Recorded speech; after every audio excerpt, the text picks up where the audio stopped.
Nisa Messi, kemudian Nisa Kurniawati, kemudian Nadia Febiola, serta Mira Aslinda.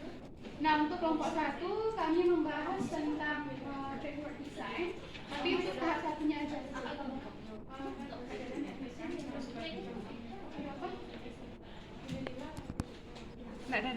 Oke. Untuk pengantar tentu kita harus tahu dulu apa yang dimaksud dengan backward design. Nah, backward design ini adalah merupakan salah satu desain yang paling tepat jika kita menggunakan model pengembangan, yaitu understanding by design. Dimana kalau understanding by design ini kan disingkat dengan UBD, dia merupakan cara berpikir tentang belajar, penilaian, dan pendidikan yang menempatkan siswa itu di tengah proses pembelajaran. Nah, ini lebih menekankan pada pemahaman peserta didik.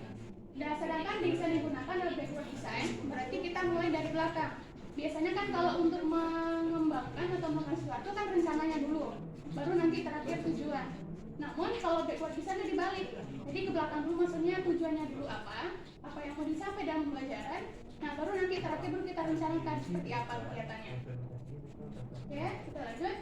Nah, untuk tahap 1 ini atau hasil yang akhir yang diinginkan, ada 3 komponen yang perlu kita pahami. Yang pertama itu adalah tujuan utama. Jadi maksud di sini kalau dalam pembelajaran, tujuan pembelajaran itu apa? Yang pakai ketentuan ABCD yang kita pelajari, tujuan pembelajaran yang baik. Jadi tujuan pembelajaran dalam materi itu apa? Kemudian yang kedua, pertanyaan umum. Jadi tujuan itu ada pertanyaan yang memicunya seperti apa. Kemudian yang ketiga itu pemahaman, itu apa ide-ide atau pertanyaan yang muncul. Nah, dari poin understanding dan itu ditentukan nanti siswa itu tahu atau siswa itu dapat seperti apa. Jadi siswa itu tahu apa kata kunci pengetahuan yang akan dibahas ke materinya apa. Kemudian bisa nggak apa siswa itu mampu untuk melakukan sesuatu berdasarkan hasil yang ingin dicapai. Nah, berikut ini kami ambil contoh dalam tahap 1 pengembangan kurikulum, di mana tujuan yang ditetapkan. Oke, nah tujuannya di sini, contohnya adalah kami ambil materi tentang masa jenis pada SMP. Di mana nanti tujuan utama itu tadi kan ada, itu ditetapkan. Yang pertama, siswa dapat menjelaskan pengertian masa jenis dengan tepat, kemudian menjelaskan aplikasi konsep masa jenis dalam kehidupan sehari-hari, dan yang ketiga, mengaplikasikan konsep masa jenis dalam kehidupan sehari-hari. Nah, dari tujuan itu diharapkan nanti siswa itu pertama itu paham, dia dapat memahami masa jenis itu pengertiannya seperti apa. Itu nanti intinya masa jenis itu kan merupakan ciri khusus dari suatu zat yang merupakan hasil bagi antara massa dengan volume zatnya.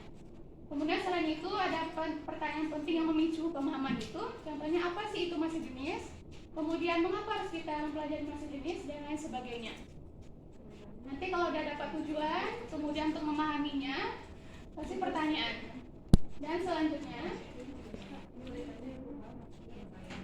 nah nanti dari tujuan serta pertanyaan itu kan timbul nanti namanya siswa akan mengetahui pertama apa masa jenisnya, kemudian cara menentukan masa jenis seperti apa, dan siswa itu mampu nanti menyelesaikan persoalan yang berhubungan dengan masa jenis. Jadi kalau berdasarkan pengembangan kurikulum, kan modelnya nih backward design, berarti dari belakang dulu. Jadi langkah pertama itu bukan rencana dulu, tapi tujuannya apa? Dia untuk mencapai tujuan paham nggak dulu siswanya? Apa harus dipahami? Itu bagian materinya apa saja? Oke, sekian presentasi di kelompok 1, dikembalikan kepada Ibu. Oke, terima kasih Mutia. Sekarang langsung kelompok 2, kan ini topiknya sama, ya mungkin ada mau menambahkan atau ada sedikit perbedaan kan? Ya, kelompok 1 aja. Digabung aja boleh, nanti cut aja juga boleh. Atau mau per kelompok, karena dia menambahkan ya. Mau di-cut aja nanti aja gimana? Bagusnya gimana? Cut buat kelompok atau di-cut aja nanti? Ya, wabarakatuh.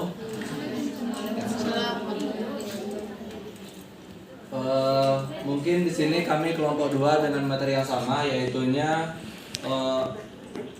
understanding by design, yang melihat bagaimana hasil yang diinginkan dari pendekatan pembelajaran ini.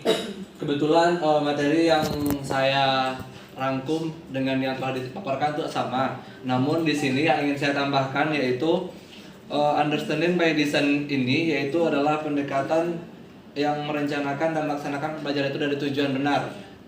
Namun alasan kita menggunakan pembelajaran ini karena di sini peserta didik lebih dituntut untuk dapat berpikir dengan tingkat yang lebih tinggi dalam proses pembelajaran dan evaluasi pembelajaran. Terus selain itu, salah satu contoh peristiwa yang direalisasikan dalam pembelajaran yaitunya adalah dengan menerapkan kontekstual dan realistis. Nah, di dalam pendekatan ini yaitu sifatnya sangat umum dan dapat mewadahi, menginspirasi, menguatkan dan melatar belakangi metode pembelajaran dengan cakupan teoritis sehingga peserta didik dapat memahami materi tertentu. Mungkin itu tambahan dari saya, penguatan alasan kenapa pendekatan ini kita gunakan begitu.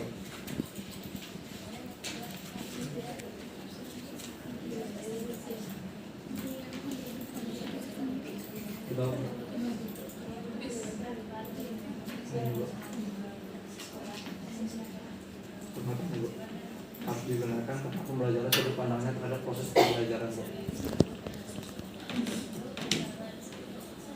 Mungkin itu tambahan dari kami kelompok 2. Saya sudahi dengan assalamualaikum warahmatullahi wabarakatuh. Waalaikumsalam warahmatullahi wabarakatuh.